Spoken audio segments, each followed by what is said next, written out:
Поштувани представници на Младински совет, на Младинско собрание, младински активисти, чест и задоволство ми е да ве поздравам од име на организација Жена Делчево, кој што се придружува на еден многу важен настан и иницијатива 16 дена борба против насилство врз жената. Кога зборуваме за борба, зборуваме за едукација, зборуваме за реакција, зборуваме за подобра комуникација со одговорните институции. Јас сум горд што имаме таква младина и можам да кажам дека младината не е нашата иднина. Младината е нашата сегашност. Вие живеете денес, тука, и ако сакаме да ве задржиме, да останете тука и да творите тука, ние, постарите, треба да создадеме амбиент во кој вие бидете активни, ќе действувате и ќе можете да влијаете. Јас сум горд што во Прекопот, толку Младинскиот совет, по примери тоа што го научи, знаеше како да ги адресира потребите на младите, да побара од општината на официјален форум, да издвои средства за нејзин активизм. Младите заслужуваат да живеат во подобри услови, а жените да заслужуваат да бидат еднакви со мажите. Само заедно можеме да се спротивставиме на насилството кое што е околу нас. Сега го отвора овој многу важен настан, на кој што имаме и гости, кои што ќе ја презентираат својата мисија, зошто и како инвестираат во наше Делчево. Тоа се представниците од Американската амбасада и заменик председателот на Америка во канцеларијата во Скопје. Понатаму ќе зборува нашиот службеник за млани Милена, за на крај повторно јас да ја представам работата на организација Жена. За почеток, уште еднаш го поздравувам овој собор, го поздравувам вашето присуство и збор и давам на заменик амбасадорот на Америка. Thank you so much. Thank you so much, Salan, and really for your inspiring words that you just spoke. I hope that everyone is okay. I'm going to speak in English. I think we'll have a translator as well for those of you who don't understand. I understand Macedonian pretty well, but I speak it probably how you guys don't like to speak English, but you probably understand a lot more English.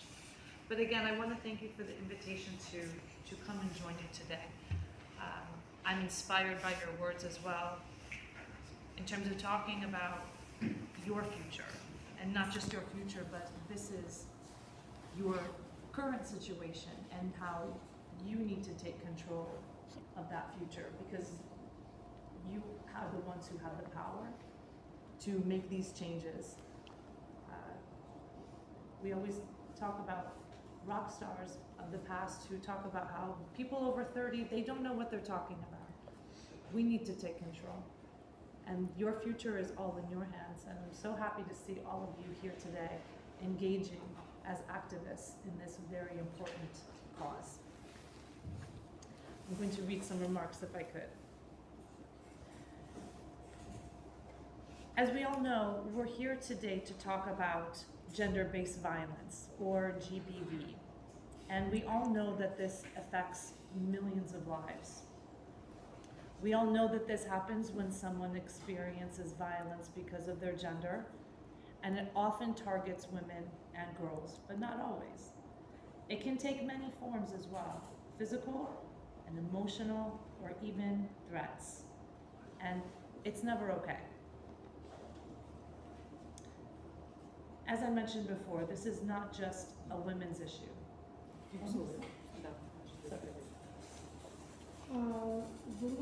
Зборката зборуваше за видовите на насилство, дека може да бидат базирани врз основа на пол, но може да биде тоа и емоционално насилство. И прво кажа дека е многу горда што ве има вас тука, како млади активисти кои што сте еднината на општеството. As I mentioned before, this is not just a women's issue, it is a human issue. And gender-based violence affects our mothers and our sisters and our daughters and our friends and also our neighbors. Ова не е проблем само на жените, туку е проблем на човештвото.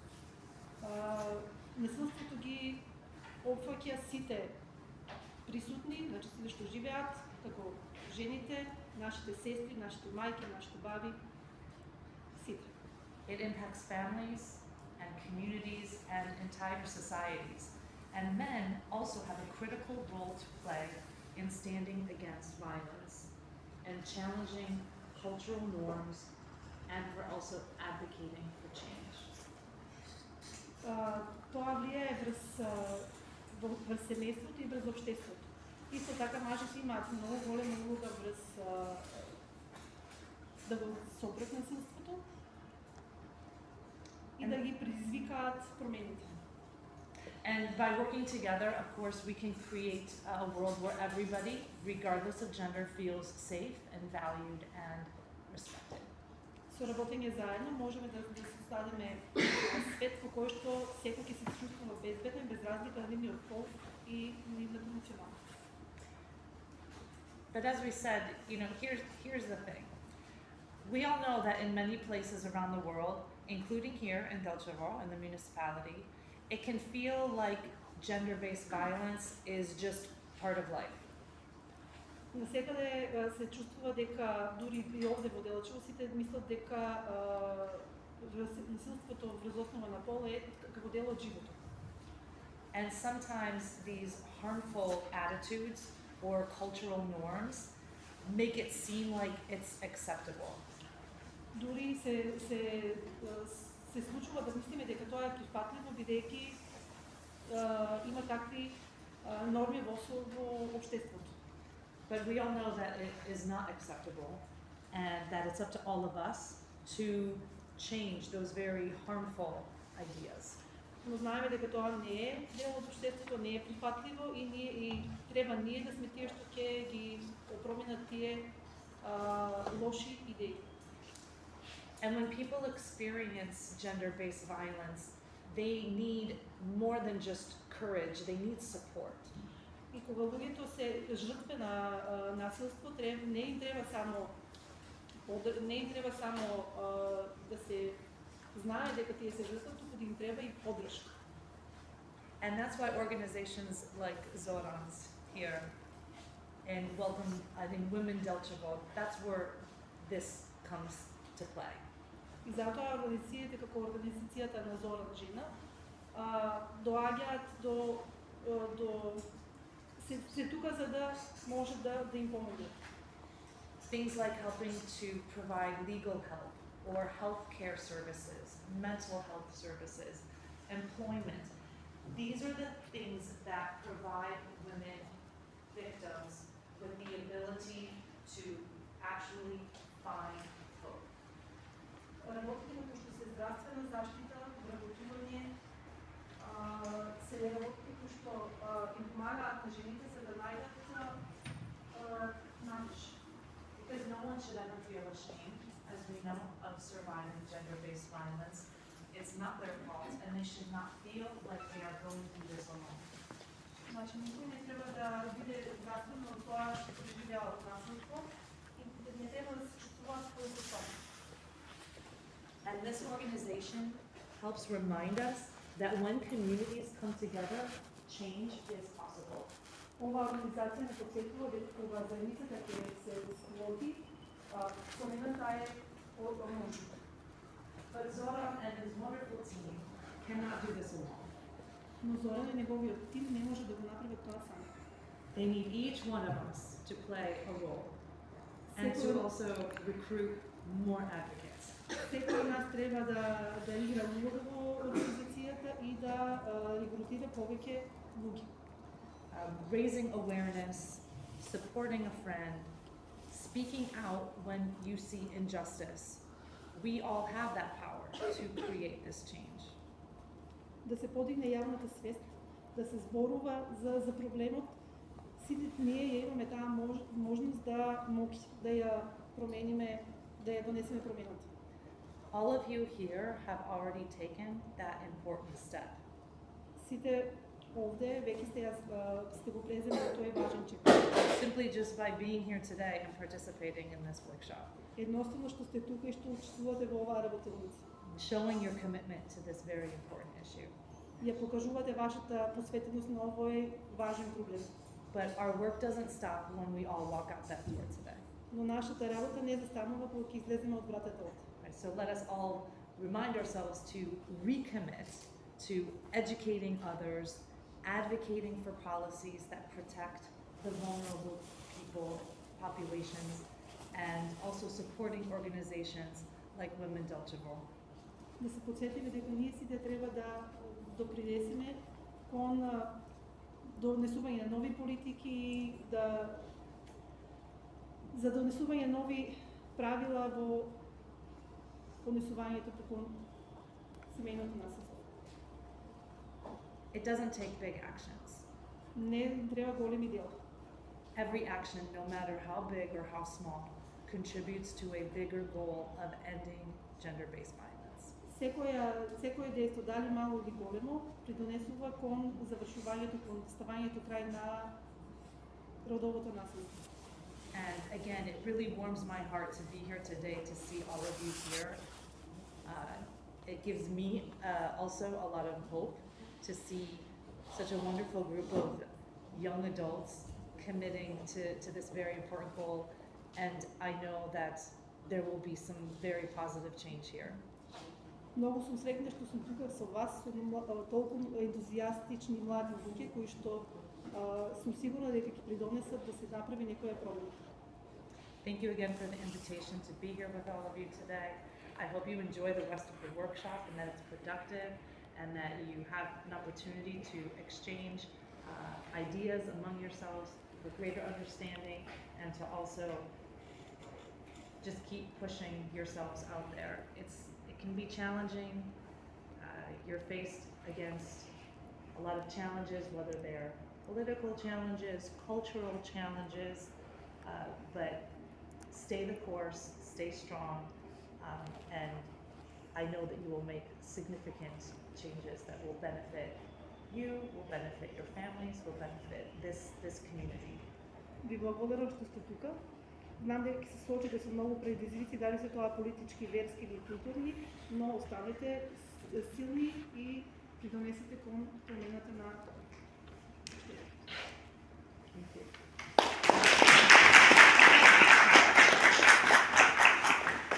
Благодарам на господин амбасадор.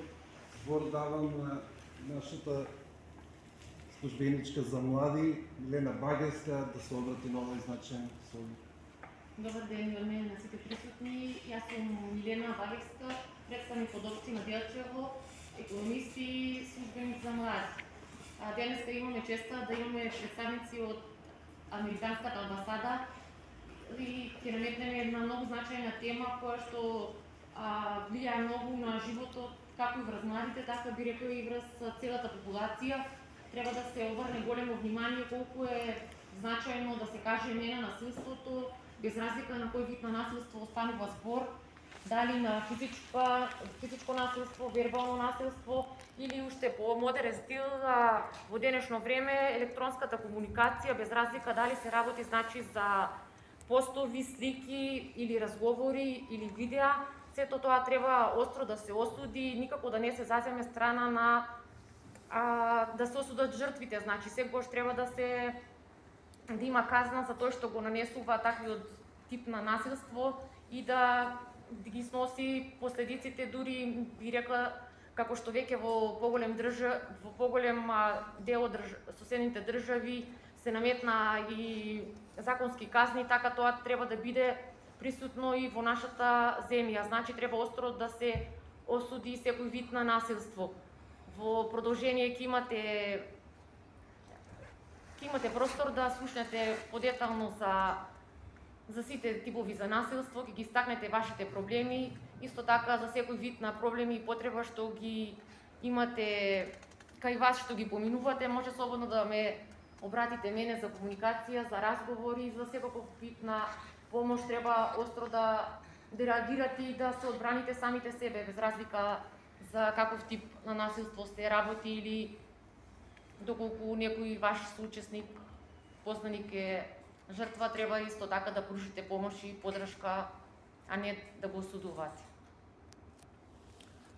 Благодарам на Милена. Останува завршниот дел од нас пред да стружните лица ви се обратат. Јас ќе продолжам со тоа дека имаме напредок, дека младите се активни во Делчево и знаат што бараат.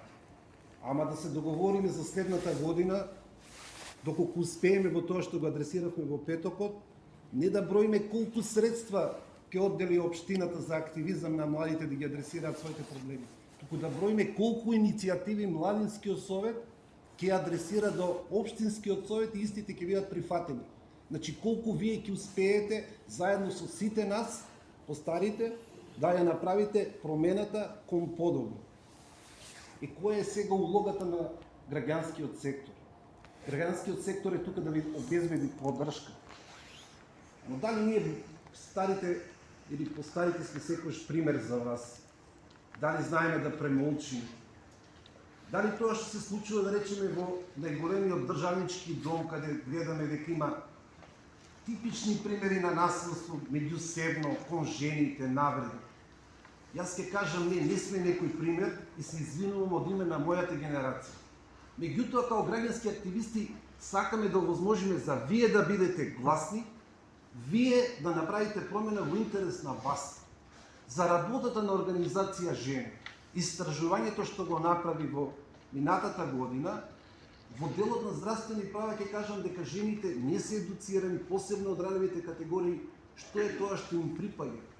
Што е тоа што треба да го добијат бесплатно, затоа што законот вели здравствената заштита е еднаква за сите. Дали ранливите категории жени може да го остварат? Дали вие младите преку ова што ќе го научиме денес, ама активно да ги прашаме институциите каде да ги адресираме, дали може да им веруваме? Дали можеме да направиме промена? Сега и давам збор на господја Бети Полеска, која што е и председател на собранието на Делчево и истовремено асистент во проектот, за истражувањето што го направи организација Жена минатата година, кои сервиси ги дава кон ранливите категории жени и како можете да ги добиете од страна на организација Жена. Повели Бети. Благодарам. Почитувани представници на Американската амбасада во Република Северна Македонија, почитувани присутни, добар ден и дозволете да искористам оваа прилика да ви се заблагодарам што присуствувате на овој важен настан.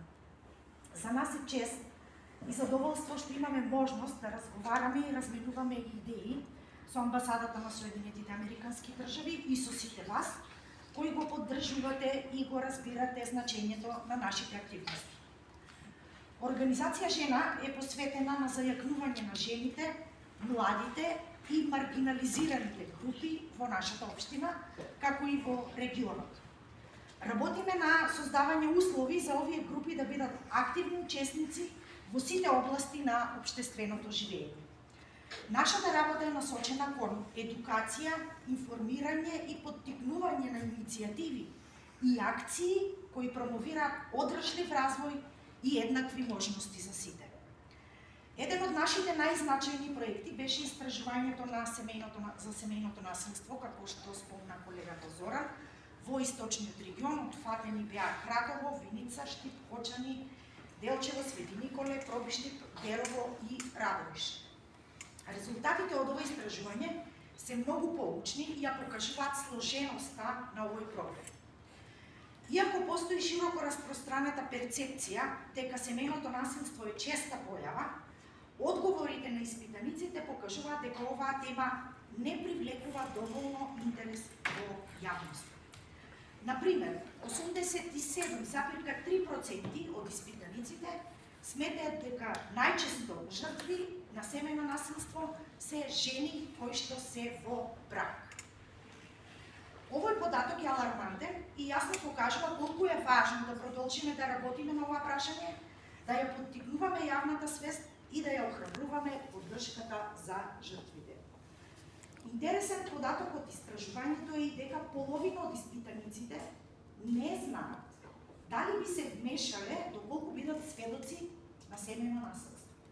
Ова укажува на потребата за повеќе образовни кампањи кои ќе охрабрат секој поединец да се однесува одговорно и да ги поддржи жртвите на насилство. Се уште постојат големи предрасуди во однос на семејното насилство, како што и фактот дека дури 98,2% од испитаниците сметаат дека трпењето на насилство е нормална појава во некои домови. Ова е проблем кој мора да се решава и со сериозен пристап и со заеднички напори. Во рамките на нашата борба против семејното насилство, активно работиме на подобрување на достапноста на поддршка на жртви. Формиравме интерсекторско тело за семејно насилство, каде што учествуваат сите релевантни институции во нашата општина, со цел да се обезбеди полесна комуникација и координација помеѓу самите институции. Исто така поставивме билборди на неколку локации во општина Делчево, кои содржат информации за тоа кога и како и каде може да се пријави семејното насилство.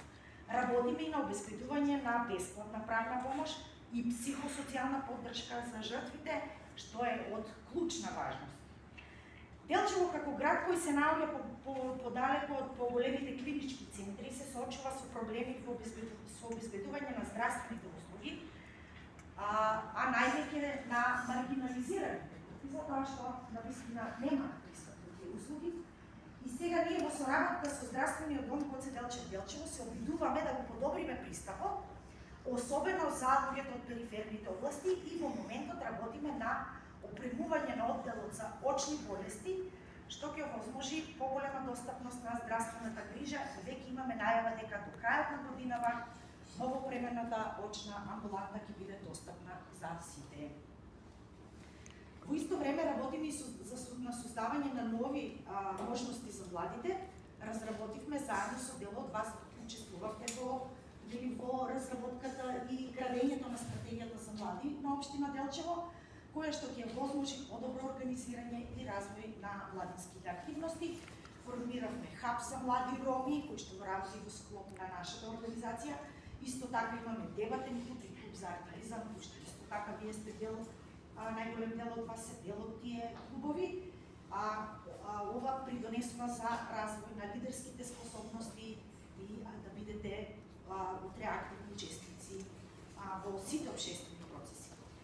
Во сите наши активности работиме и да овозможиме на сите жени, млади, маргинализирани групи да бидат значени актери во сите сфери на општествениот живот. Вашата поддршка и интерес во овие области се од суштинско значење за нас и за продолжување на нашите напори. На крај, би сакала да изразам благодарност до амбасадата на Соединетите Американски држави за нивната поддршка во нашата работа и за сите придонеси од напорите за создавање на пофер, потполно инклузивно и одржливо општество.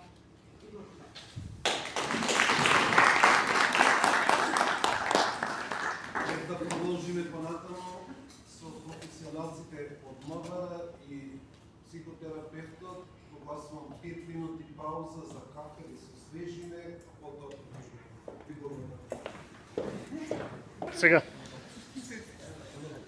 Чекай сега, престани ти да снимаш, а он нека дојде од таму и нека кажува. Добро, значи започнуваме со вториот дел, со работниот дел. Презентација ќе има инспектор од МВР кој што ќе презентира улогата на Министерството за внатрешни работи, како се превенира, како се адресираат проблемите со родово базирано и семејно насилство, колку и на кој начин младите можете да допрете до МВР и колку е всушност довербата помеѓу граѓаните и институциите, како на локално, така и на национално ниво. После инспекторката можете да поставувате прашања или пак да поминеме и на вториот дел, каде што искусен психолог ќе презентира како се пружа психосоцијална поддршка, на кому се пружа, која е улогата на гешталт терапевтите во овакви случаи кога имаме случаи на родово базирано насилство и колку реално жртвите после тоа го наоѓаат својот пат и излез од состојбата во која што се наоѓаат. Поверете, инспектор. Благодарам. Јас сум Јадранка Стојанова, инспектор по криминал во полициска станица во Делчево. Се надевам ме познавате, пошто се движиме нели ние помеѓу вас во локали, по чаршијата, по кафиња. Кои не ме знаете, еве ви прилика да ме запознаете. Овде сум поканена по организација на жена во врска со излагање за семејното насилство. Се надевам и посакувам да не се соочите никогаш во животот, бидејќи сте вие млади со таков тип на насилство, меѓутоа не е на одмет и затоа сте повикани тука за да знаете и доколку имате некакви сознанија или во иднина се сретнете со нешто од таков вид, да имате познавања, да пријавите, да реагирате, за тоа да биде санкционирано, нели, да се помогне на жртвите таму каде што е најпотребно. Во Кривичниот законник семејното насилство е дефинирано како малтретирање, грубо навредување, загрозување на сигурноста, телесно повредување, полово или друго психичко или физичко насилство со кое се подразбира чувство на несигурност, загрозување или страх спрема брачен другар, родители или деца или други лица кои живеат во брачна или вонбрачна заедница или заедничко домаќинство, како и спрема поранешен брачен другар или лица кои имаат заедничко дете или се наоѓаат во блиски лични односи. Дали ви е јасно дефиницијата што значи, што представува семејно насилство и во кој домен и во кој круг се опфаќа тоа? Да. Постојат повеќе облици на семејно насилство, дефинирани се како физичко малтретирање, психичко малтретирање или физичко насилство, економско насилство, демнење и сексуално насилство.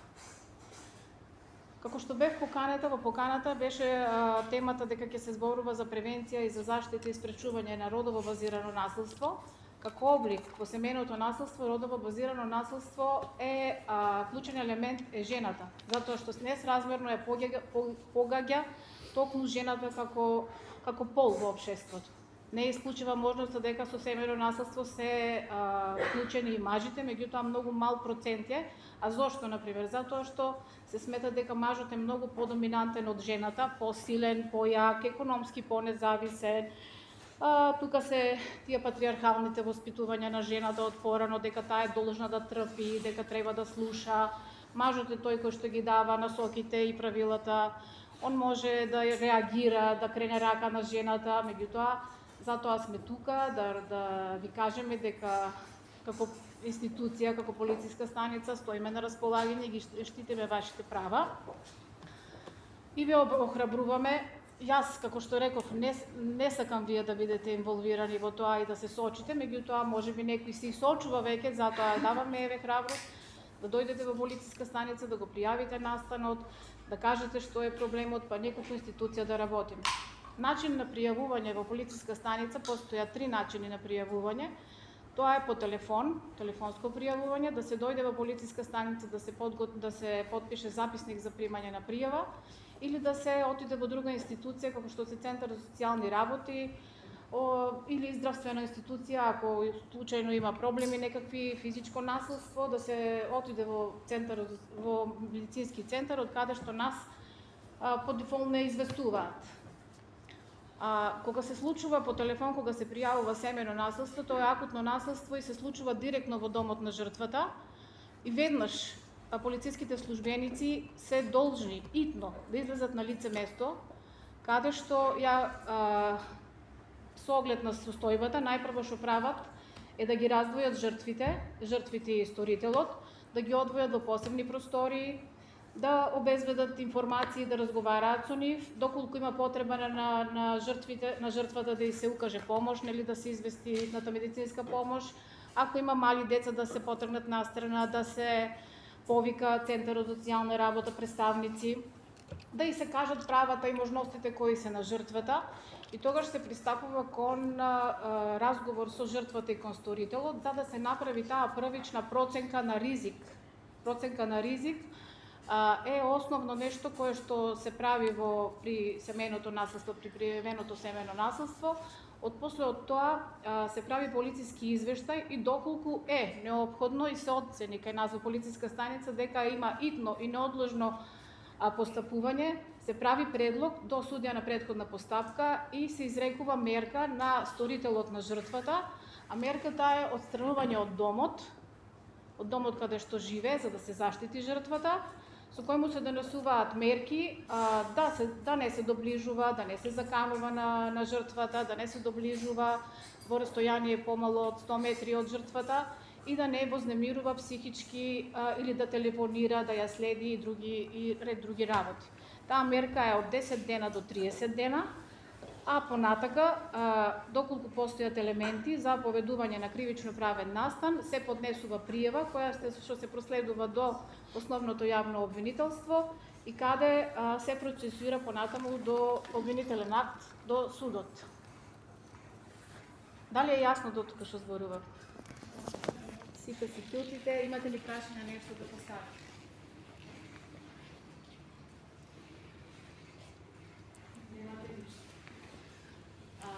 Семејното насилство е груп кој поминува во 6 фази. Тоа е фаза на создавање на тензија. Во оваа фаза насилникот е агресивен, се однесува лошо, може да биде тука насилен, напнат, без оглед колку жртвата сака да ја избегне ситуацијата и да ја смири тензијата, таа се обидува да го контролира злоупотребувањето преку разни техники, избегнува ситуации, не сака да конфронтира со него, сметајќи дека ајде ќе го помогне.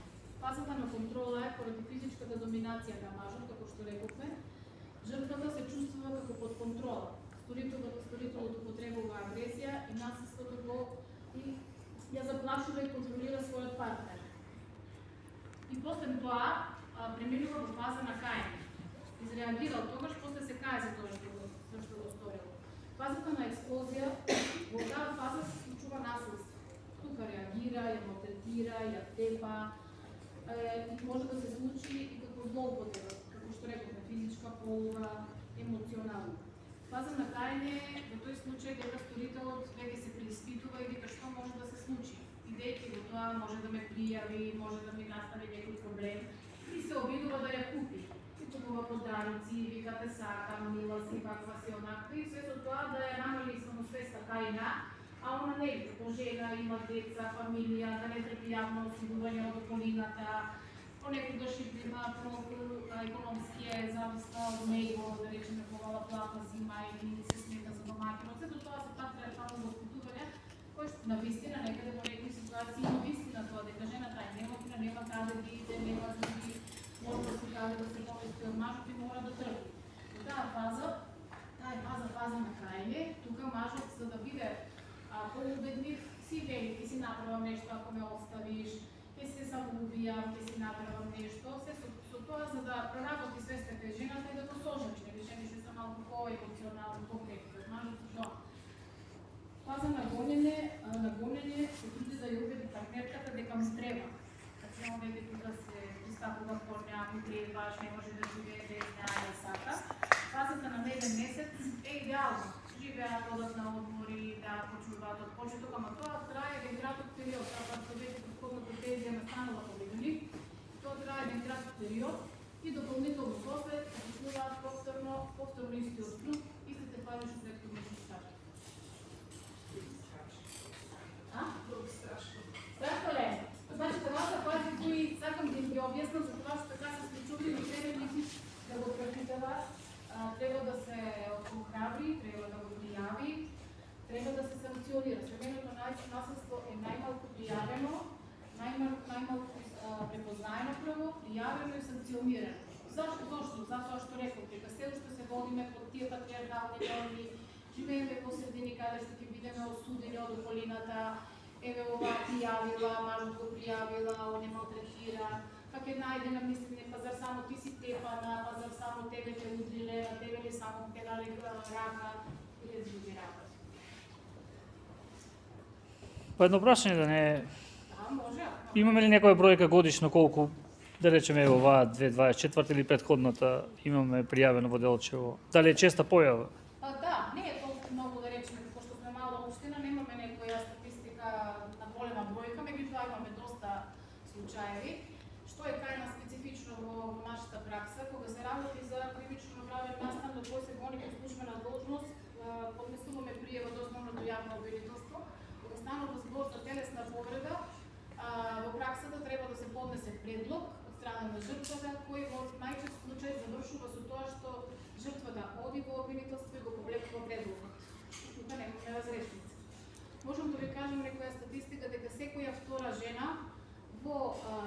нели на ниво на нашата држава, претрпува психичко насилство, секоја жена е психички малтретирана, секоја втора се смета, секоја шеста се смета дека е физички малтретирана, а секоја 10-та е сексуално малтретирана. Тоа се големи бројки, укажува на фактот и голема е бројката на жени кои што се жртви на кривични дела од семејно насилство. Не исклучуваме можноста многу мал дел, како што рекуваме, се мажите, затоа што се не ви смета и затоа што мажот е појак од жената, посилен и која е жената која ќе крене рак.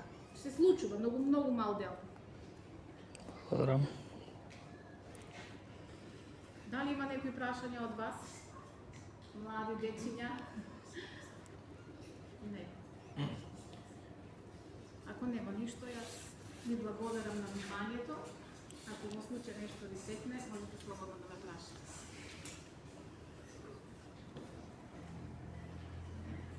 Гледам нема прашања од вас. Сега ми дадовте идеја да има од мене прашања до вас. Се согласувате или не? Могу.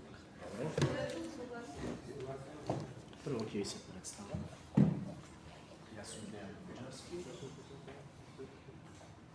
психолог сум, гешталт советник, едукант сум во гешталт психотерапија.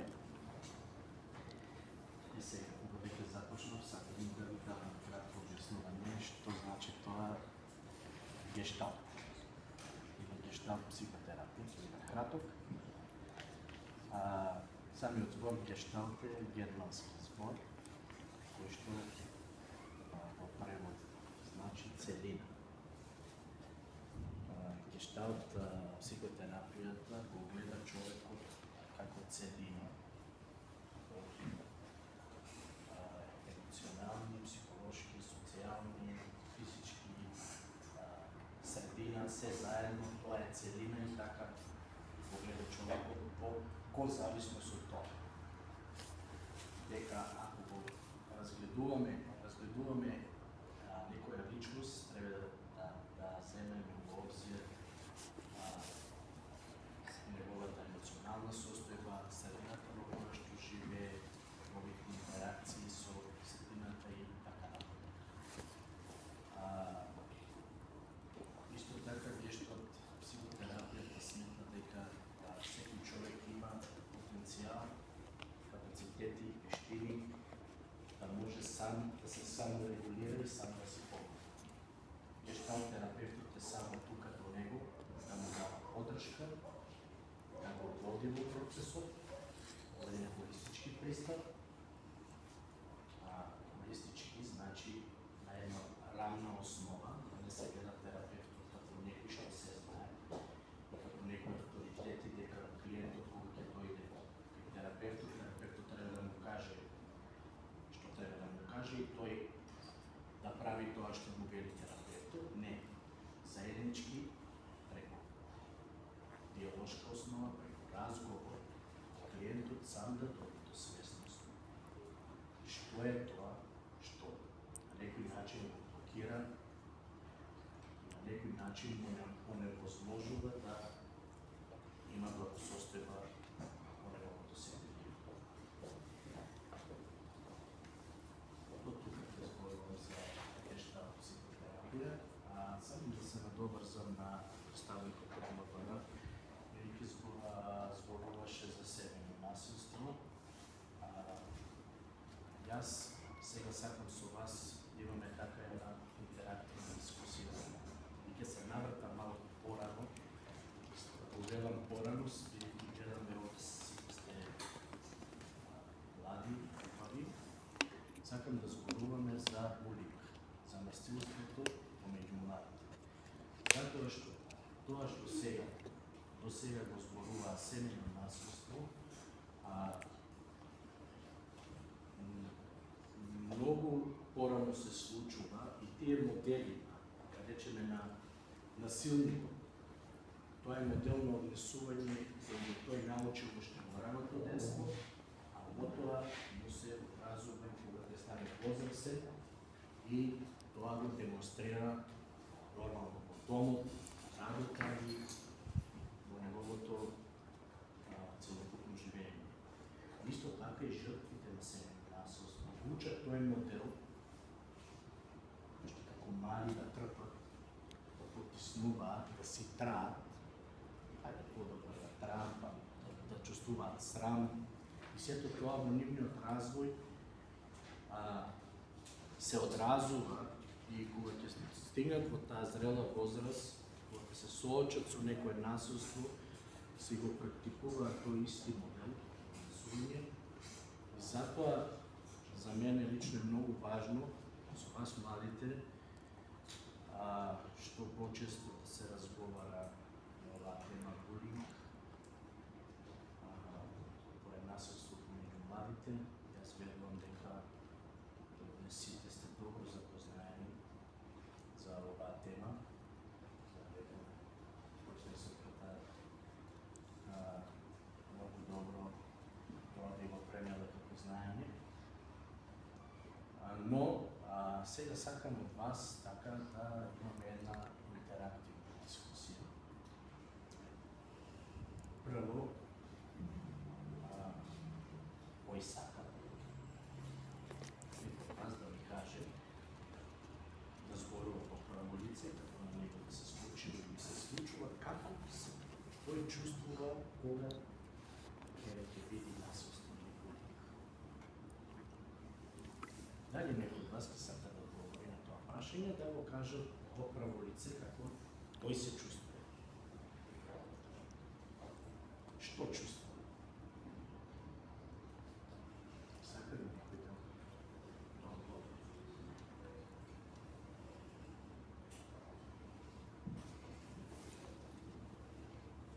Дали некој од вас бил сведок на тоа насилство? Дали се соочил со тоа? Дали бил во улога на жртва или може би во улога на насилник? Не е ништо страшно, не сме овде да се осудуваме и така. Или пак бил сведок може. Да, или пак бил сведок. Ајде тој што кажа сите, кој се... Слободно, не е ништо, како да кажем. Знам дека малку ви е, може би, непријатно, и на мене ми е. Некој од вас ве знам, некој не ве знам, така во моје излагање со вас да се запознам со вас, но важно ми е да знам како размислувате и како се чувствувате. Сакам да направиме една дискусија и Може ли само да го повторите прашање да не зачува? како се чувствуваш ти кога си сведок на насилство, на булинг? Секој би се чувствувал повреден. Како ти се чувствуваш? Јас се чувствувам, прво се ставам во улога на тоа што е жртва,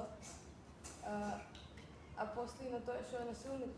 Пробам да ги разберам зашо некој това го прави Добро. и постапувам соодветно со тоа што го размислувам.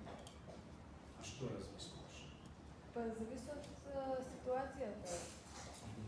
Мисля, секогаш не може никогаш насилникот да биде во право. Ти Трудиш се се ставаш многу улога да разрешиш ситуацијата во себе. Но јас те прашувам само кажи која емоција кај тебе се појавува кога ќе бидеш сведок на булинг, на некаков тип булинг. Так. Така се чувствуваш тажно. Значи, тоа е многу важен момент кога како се викаш? Стефанија. Стефанија, кога се соочила со некаков вид на булинг, насилство, почувствувала така. Значи, кај Стефанија јас приметувам дека се појавува емпатија. Емпатијата, деца, е значи вештина која што вие, ние и јас како мал се учи уште на мали носи. Емпатијата ја учиме нашите родители. Доколку емпатијата недостасува нашите родители, ќе недостасува и кај нас. И еден од главните, да ги наречам така, причини, главните причини што некој дете стане насилник е поради тој недостаток на емпатија. Поради тоа што тој тоа што го прави како насилство, агресија, изопшто не е свесен што предизвикува на другата личност, не може да препознае никаква емоција, не може да се стави на тоа место, да знае доколку некој му направи таков вид на насилство, како ќе се чувствува тој. Обичајно насилниците го прават насилството и да, тоа е таков модел кој што го научиле првично го учат од дома. Не мора да значи дека се учи само од дом, има многу фактори кои што влијаат зошто некој станува насилник. Важното е да знаете дека насилникот не се раѓа, тој се создава, тој го научува тој модел на однесување. Е сега каде го научува? Може да го научи дома. Ако во семејството е прифатлив начин на однесување, насилничкото однесување, и тој модел се демонстрира,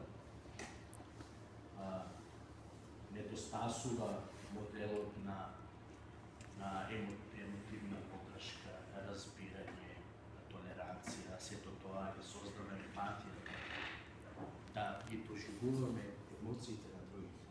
Затоа Стефанија беше важно да кажа како се чувствува кога гледа насилство, кога гледа дека на некој му се прави насилство и кажа почувствува така, се почувствува тажно, значи сочувствува со тој што му се случува насилство. Ова е многу важен момент. Има среќа што кај.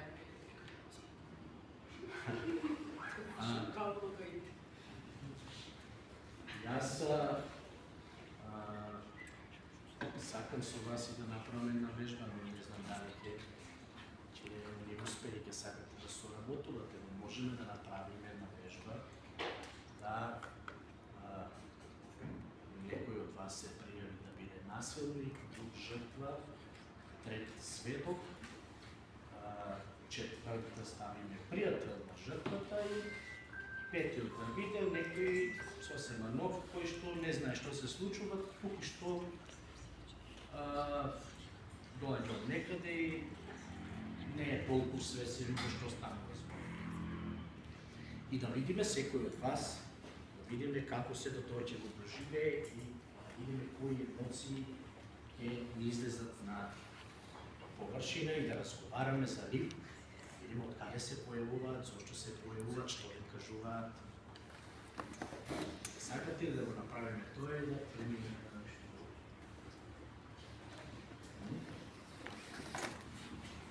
Ајде, опуштете се.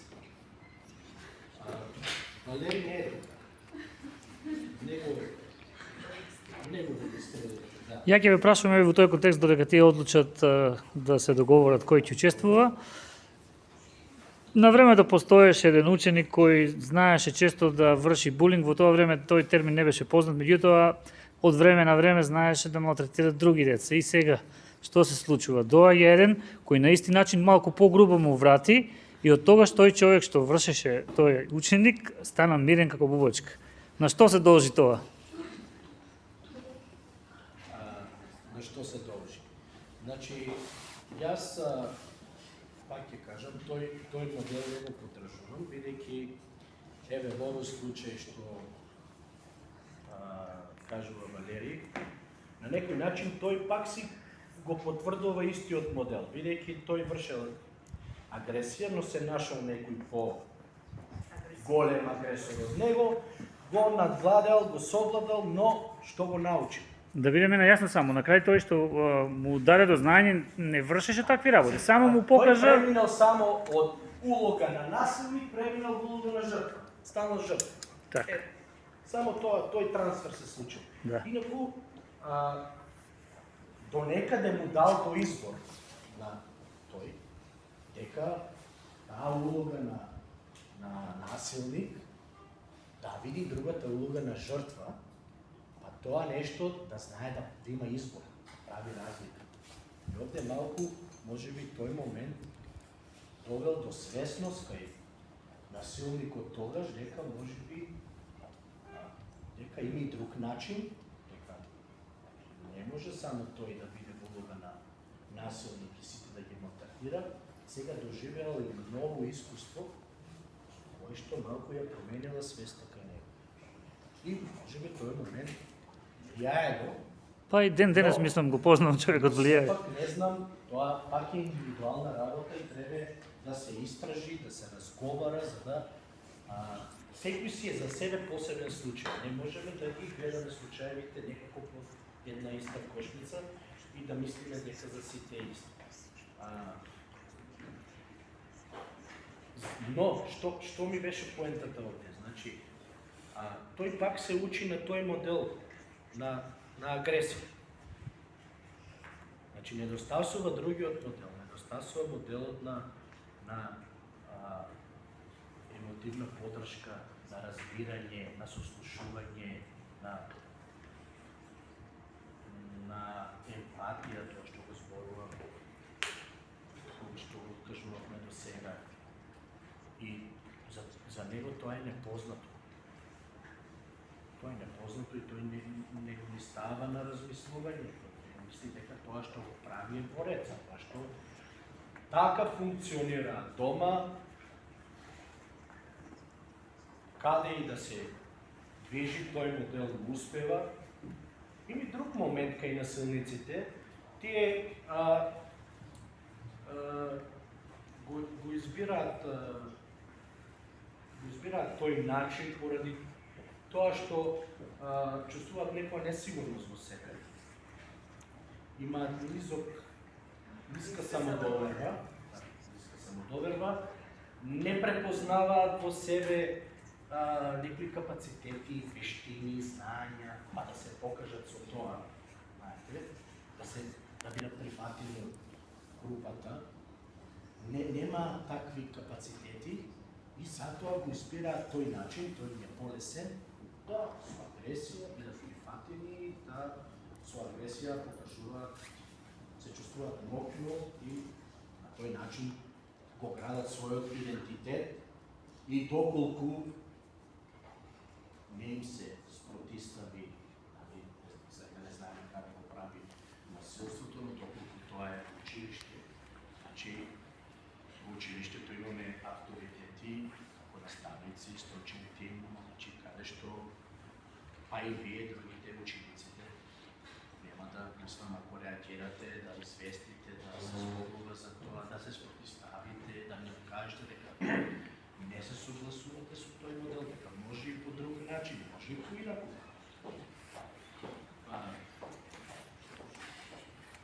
Важно е дека насилниците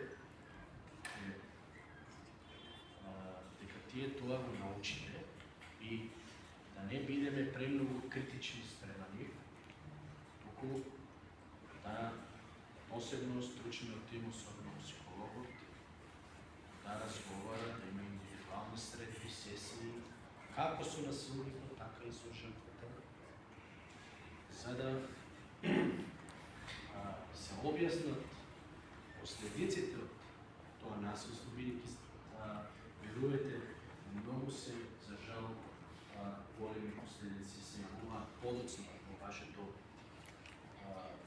сознавање како личност. И затоа оваа тема мислам дека е многу важна, посебно во училиштата, да се зборува, да се презема некои, дали тоа ќе бидат едукативни работилници, дали ќе бидат парквани, дали ќе тоа е, се прави програма за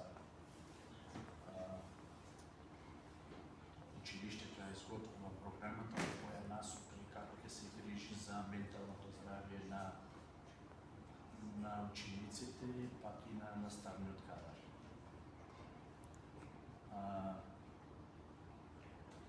Сакам ме интересира еден прашање од вас. Бидејќи не се пријавивте за вежбата, или сакате да се пријавите да направиме таа вежба, видиме да се ставиме во улога на агресор, да видиме зошто го прави, например, насилникот, зошто го прави баш. Или го научил, од каде го научил тој начин на агресување.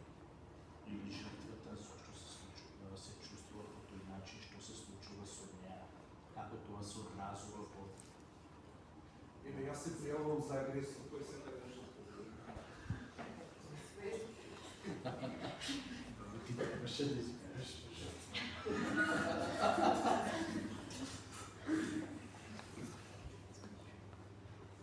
Добре, имам меѓу време само да кажам кратко за постигнати информации, че ние веќе втора година проект, следел еден проект за кој цираме минатата година, во соработка со Меѓаши, училиштето Песталоци и Македонски центар за граѓанско образование и нема 10 дена како во рамките на училиштето беше одржана работилница во која беа едуцирани 10 ученици, исто како активистот на младите во нашето училиште, кои понатаму имаат за задача да ги дисеминираат работите околу насилството, врсничко насилство, значи најчесто, во различни форми помеѓу другите соученици. Така да сметам дека оваа проблематика ја покриваме веќе и од овој аспект, но јас после долгогодишно искуство и работа ми се чини дека кај нас треба малку поажно да се делува во делот на превенција, затоа што долгогодишниот насодран грех е одредена група на ученици, а и после пријавување непревземање на соодветни мерки кои ќе доведат до тоа зарешница, мислам дека тоа е многу битна карика во водење на борбата против насилството, е главната причина зашто понекогаш учениците сами помеѓу себе се пресметуваат и се пресудуваат. Вие доаѓате од образование, нема што да се објаснува, значи нема замерка, но најголем дел од своето работно време стручните тимови и служби работат административни работи, тоа е општо познато на сите.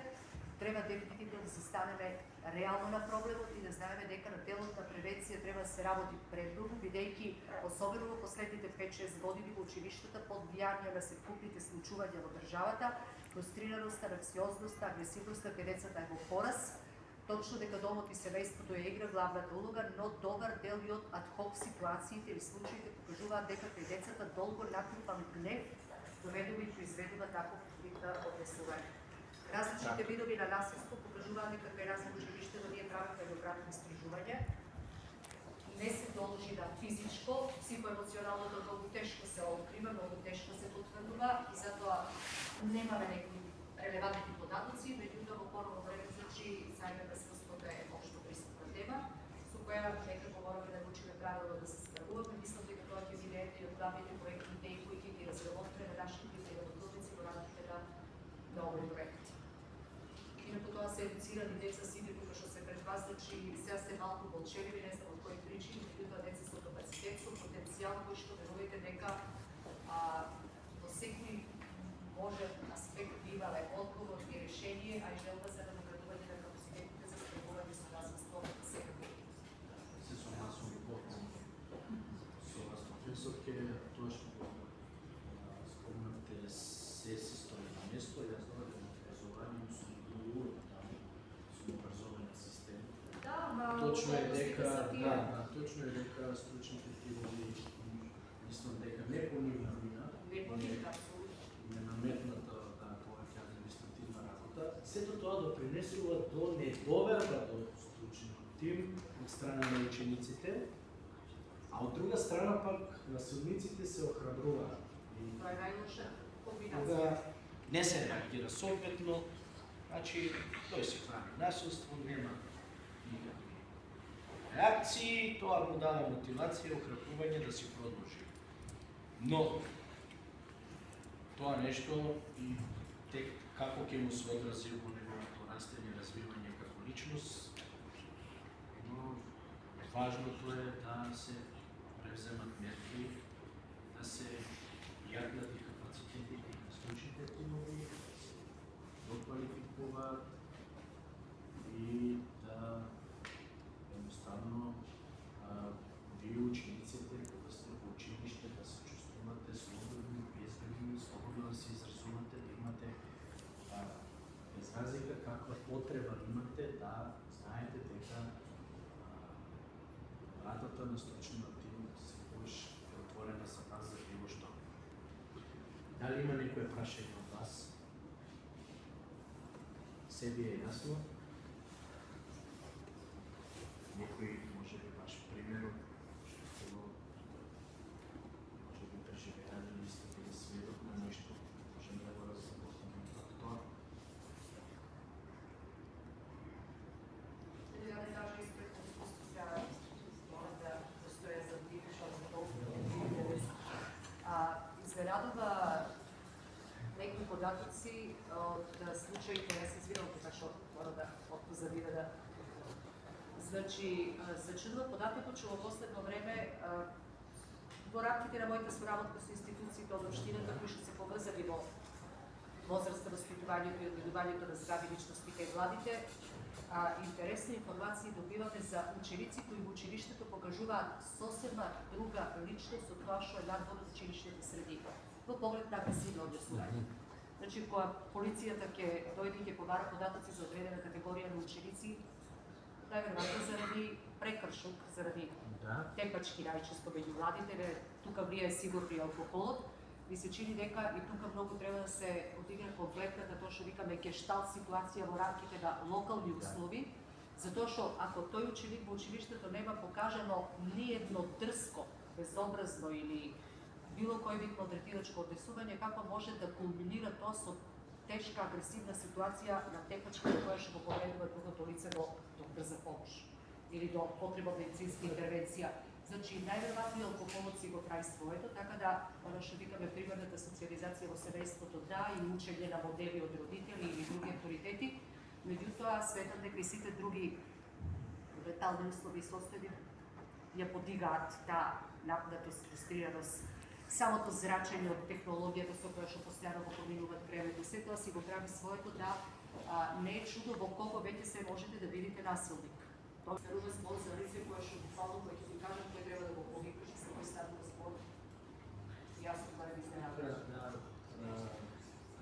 Поред мене и друг важен момент, вообичаено, да речеме, стручните тимови работа со агресивните ученици. Тоа ми е збор, значи секогаш или не ги препознаваме, но нека да добиеме податоци од друга Се институција. повеќе мапирани така и се работи повеќе со нив, доколку некој ученик, ако е мирен, повлечен, како да не... Да, тој си окей, додека исто таа повлеченост, таа смиреност и чувство на срам, тука исто така дава голем акцент да се провери, да се разговара со тоа дете, зашто да речеме така повлечено, каде тој срам да се појавува, бидејќи срамот е социјална емоција, но срамот може да го користи конструктивно и деструктивно.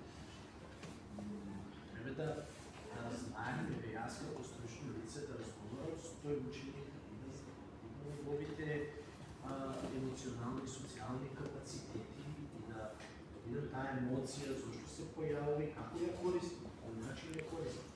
Бидејќи таа на некој начин е обранен механизам, но ако стално ја користи, ако ја употребува стално, тоа на некој начин му представува пречка во неговиот раст и развој како личност. Прва прилика кога се случи ситуација експлодира Тој е насобран. Се што е екстремно не е добро. Да, се што е во крајно што не е во ред. Значи, тој собира притиска да се срами или се плаши да даде некаква реакција, акција да превземе, но кога се случи тоа дејство на алкохол, кога малку алкохолот е, тука веќе личноста добива хаос. И веќе делативната демирана мова.